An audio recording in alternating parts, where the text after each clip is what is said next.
the evidence behind the Lori Vallow murder trial beginning to be revealed. Next on Murrow News 8.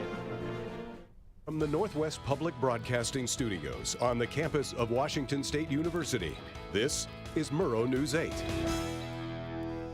Good evening, I'm Danny Flynn. And I'm Nick Beck. Welcome to Murrow News 8. The murder trial for Lori Vallow started Monday in Boise. The opening statement for the prosecution said the case was about money, sex, and power. Vallow is being charged with murder, conspiracy to commit murder, and grand theft in connection to the death of Vallow's two youngest children and her husband's ex-wife. Vallow does have alibis for the murders, and the defense is asking if Vallow was involved and to what extent she was. Vallow's husband, Chad Vallow, has not been assigned a court date yet. More updates to follow. With the quick advancements in AI software, students are finding ways to take advantage. ChatGPT is a new artificial intelligence technology that people can have conversations with, ask it questions, or even code a fully functioning website. And some students have used it to cheat on their schoolwork.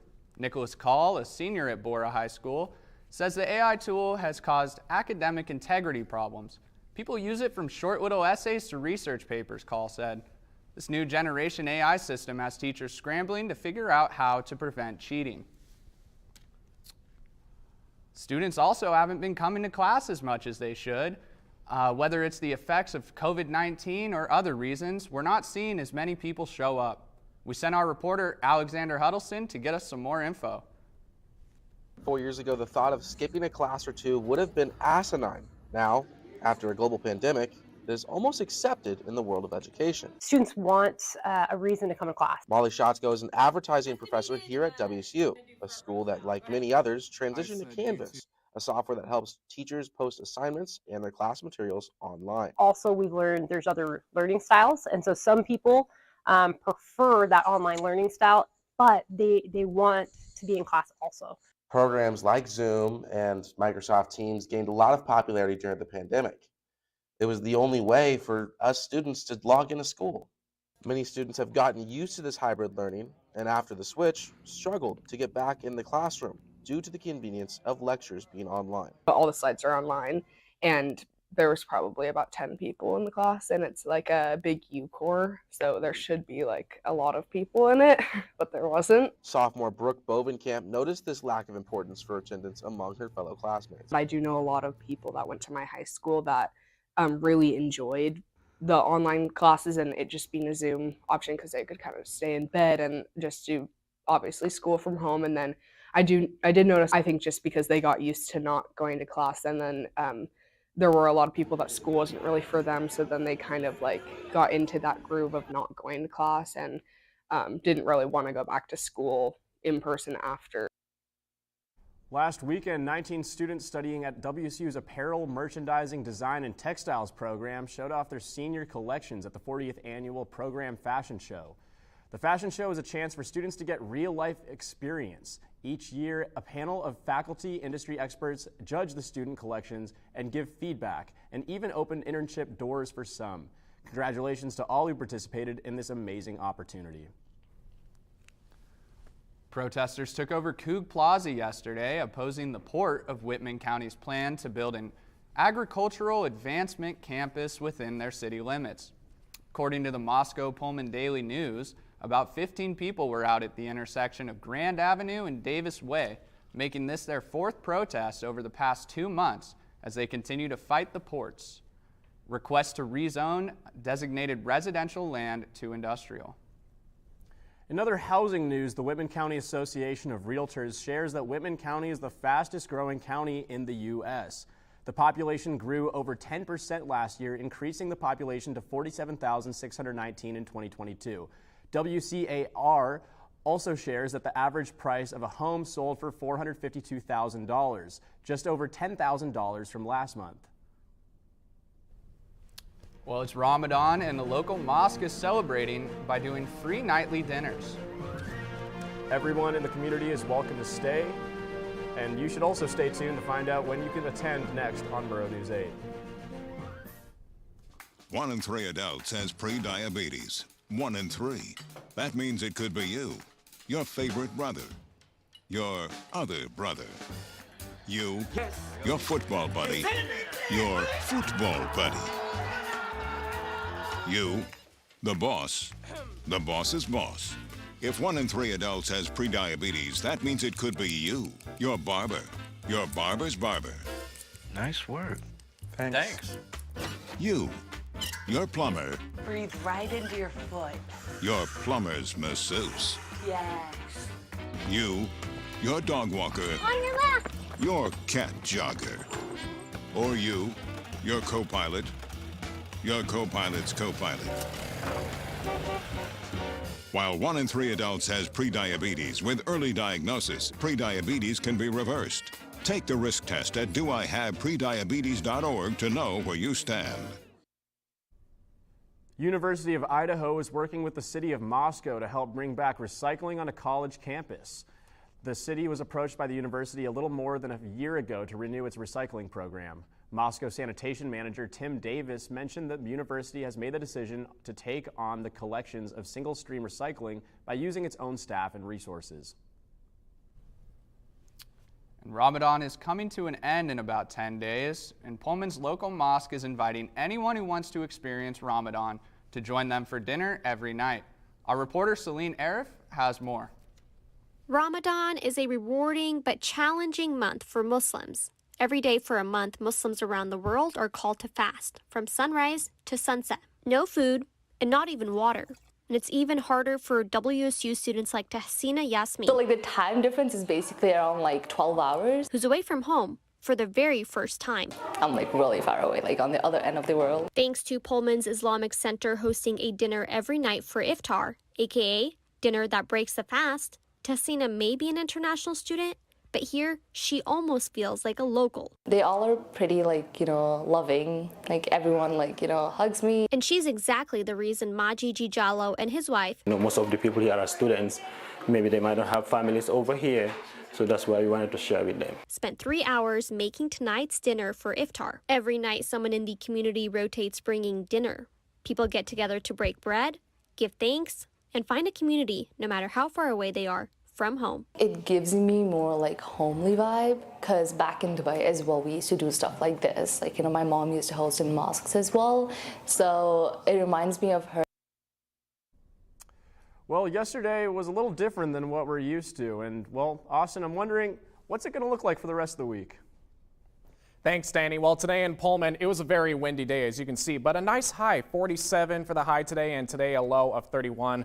But as you can see, winds 25 miles an hour going to the west and gusts up to 39 miles an hour. And I tell you what, making my way to the studio today, I was fighting with my hair. The wind was going crazy. And I had a feeling it would do that, so that's why I brought one of these with me to make sure that my hair looks good on camera. But that's enough of today. Let's take a look at tomorrow. Tomorrow, the wind won't be as much of a factor. Just down to 5 to 10 miles an hour going to the south, and a nice day today, partly cloudy skies, but mostly sunshine, 46 for the high and a low of 28. So much better day tomorrow as we will take a look at the state map for today. We will start over here on the east and down in Pullman, as mentioned, a very windy day, but still a nice 47 high. In Spokane, a cloudy day, but again, another nice high. You got a high of 52 and a low of 29. As you take a look at the central part of the state here in the Tri-Cities, 57, but there is some rain going on right now in the Tri-Cities. And then you look at Yakima, partly cloudy skies, but a nice high of 53. And then over here on the west side of the state, sunshine in Seattle, a high of 47. And then Olympia, partly cloudy skies with the high of 50. As we will take a look at the 5-day forecast for this week. Tomorrow, as mentioned, partly cloudy with the high of 46. And it's going to be a bit of a cloudy trend as the week moves on. Partly cloudy on both Wednesday and Thursday. And then Friday and Saturday, just straight up cloudy, not a lot of sun. And then Sunday, you're going to get rain. However, as you can see, as the week progresses, it continues to get warmer. We start 46 on Wednesday, and it gets up to 65 on Sunday. So the weather is going to get a lot warmer. So that's it for weather. Let's send it back to the desk with Danny and Nick. Well, that's good to know, Austin. Thanks for the update. We actually brought sports reporter Alex out a little early to tell us more about how we can further enjoy this weather. Alex, Yeah, guys, so it's opening night for the Spokane Indians, and they're gearing up to host their opening week starting tonight at Avista Stadium. The Indians are facing off against the Eugene Emeralds at 6:35 p.m., of course. And the fun's going on all week until Sunday. All fans at tonight's game will get a free AAA magnet schedule, and if you stick around after the game, you might catch a fireworks show, guys, so have fun. Well, today's the first day of the NBA playoffs. We'll get more into that later. And Alex is going to give you a little bit more on sports when we get back. Next on Murrow News 8.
After 3 straight losses against the Sun Devils, the Cougs look to get back to their winning ways.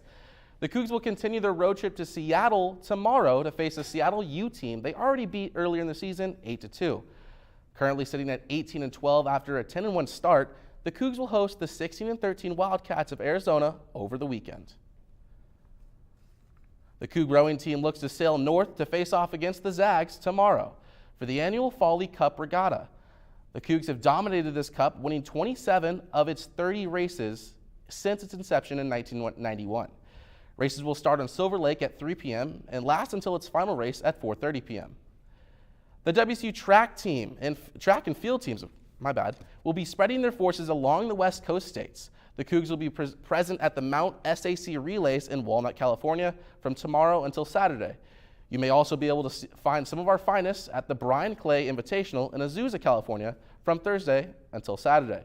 And finally, the Cougs will report to the Whitman Twilight in Spokane on Thursday. Today is very exciting for you NBA fans, as this is the first day of the NBA playoffs. The postseason, of course, starts with the play-in games for teams trying to punch their ticket for the 7th and 8th seeds in the bracket.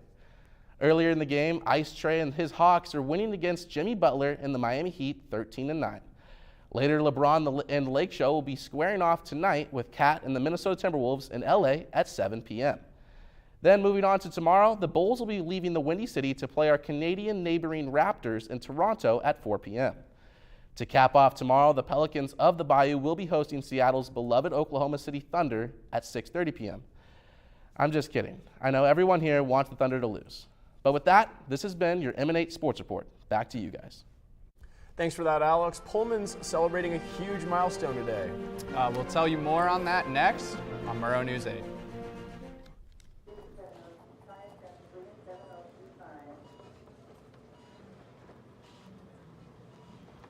It's okay to be scared. You don't have to be so strong.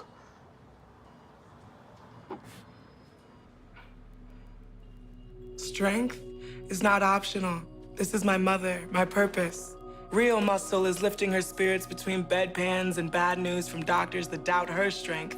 Strength is buried in bills, managing meds, and swallowing those moments of, Mom, it's me, your daughter. Remember?